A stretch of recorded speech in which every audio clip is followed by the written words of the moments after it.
Mag-inspection muna tayo. Inspection day.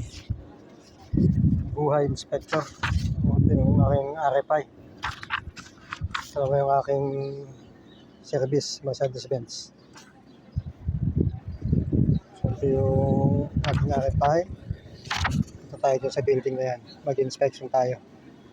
Tara guys. Nag-inspection tayo. Nagsisilan.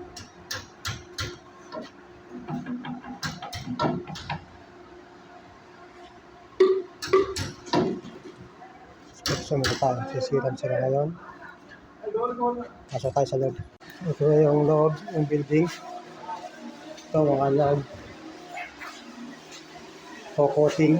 So yung inspection natin. Kasi may RFI tayo para sa coating inspection. Primer. So yun sila. Dito na tayo. Ito yung mag-inspection. Dito na tayo sa loob.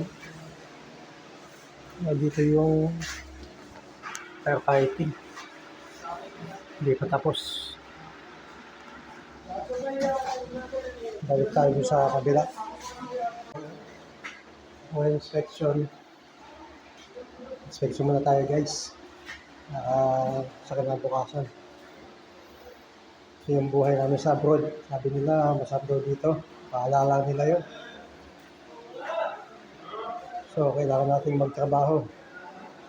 At yung site namin, dito kami na katrabaho.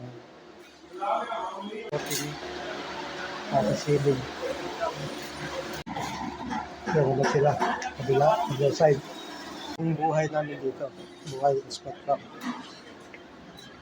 So, kami yung mag-upload ng mga trabaho. Kung okay na ba.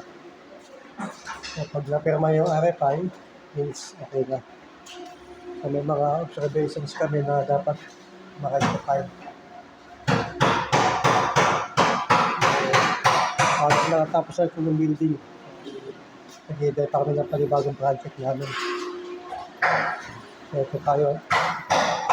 Ikot-ikot para makita yung mga inspection yan. Yung TV rack. Ito yung wardrobe. Electrical, hindi pa tapos. May dyan sa side na yan. Ito naman yung toilet. Yung shower. Wala pa yung gas partition. So, marami pang gagawin dito.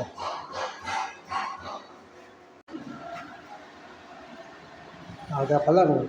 Baka na ng pawis. Grabe. Sabi nila malamig doon sa Saudi. Ngayon, ang tag-init. Kaya pag December, grabe naman yung lamig. Pero pag agad yung tag-init, grabe din ang init. Aga pa lang, basa na pati underwear. Grabe yung init. So, test lang. May gera na. May unit pa. Tangka pa. Pares din.